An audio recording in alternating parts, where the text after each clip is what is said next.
Isang senior citizen na pag-alagala naman sa bayan ng Pili na punong-puno ng basura ang kanyang katawan ang narescue ng local government unit ng naturang bayan pati na rin ng LGU Baaw, Camarines Sur.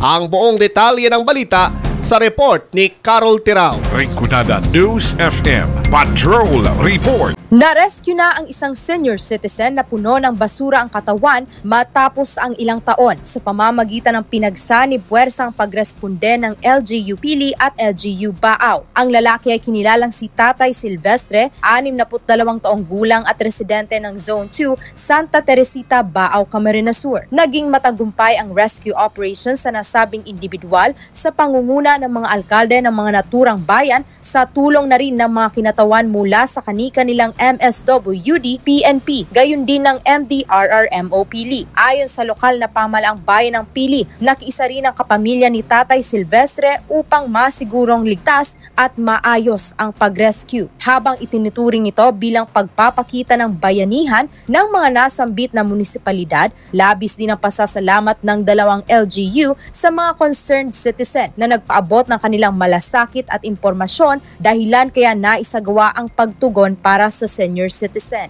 Samantala, labis din ang kagalakan ng netizens at ilang residente na nooy madalas umanong nakakakita sa sitwasyon ni Tatay Silvestre na ngayon nasa mabuting kalagayan na. Para sa 96.7 Rinconada News FM, ito si Carol Tirao. Nagbabalita ng tapat, naglilingkod ng sapat. Bicol Headlines ngayon.